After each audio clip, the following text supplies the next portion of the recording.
I have this deeply, deeply disturbing video that I'm going to show you. I'm not going to say much about it, but I'm going to lead you into this, and I'm going to just show it to you because I want you to decide what kind of government you want. We have people being questioned now on the Hill, and they're just blatantly telling falsehoods. It's incredible that people can go there. This tells you what kind of evil you're dealing with. That people can go on the Hill, testify, and just blatantly tell falsehoods. And then nothing happens to them unless they're Trump supporters or people who are in the Trump administration. But the people who are in government right now, this administration, is nothing like I've seen before.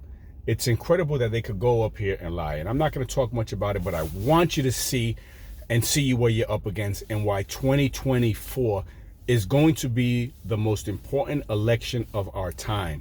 And you have to decide, is this the kind of government you want? And before I click on, anyone who sits here and denies what they're saying as true is a problem for this country.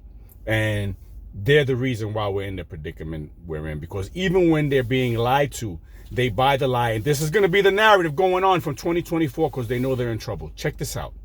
What was President Biden and OSHA's plan if 84 million Americans refused to comply with the vaccine mandate or show their papers? That's categorically untrue. We didn't threaten anyone, and we didn't demand that anyone be fired. Did forcing 2-year-olds to wear masks save lives? And who did the forcing? Well, your department, or the Head Start, which is under your department, had a mask mandate until late last year for 2-year-olds and above, even outdoors. So can you point to any public health benefit of that policy? Right. We never forced anyone to do anything because we don't have the jurisdiction or authority to do that. Did you encourage states to adopt student vaccine mandates? Yes, I did not encourage states to adopt student vaccine mandates. Where states... Excuse me, sir. You said right here, not only do I support it, but I'm encouraging states to come up with a plan to make sure it happens. The title of the article is Education Secretary Backs Mandatory School COVID-19 Mandates. Mr. Parker, you're one of a number now of officials in this administration who has come before this committee and tried to tell us that 2 + 2 doesn't equal 4.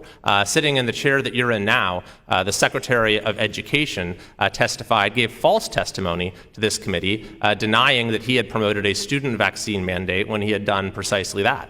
Sitting in the chair that you're in now, the Secretary of Health and Human Services made one of the most outlandish statements ever entered into the congressional record, which is saying quite a lot, when he said, we never forced anyone to do anything in relation to the widely discredited policy of forcing young children as young as 2 years old to wear masks. And now you come before us today, asked about one of the most sweeping abuses of power that we've seen that was rebuked by the Supreme Court, and you tell us that we didn't demand that anyone be fired. So has there been some sort of memo going around? Why is the administration insistent on rewriting history?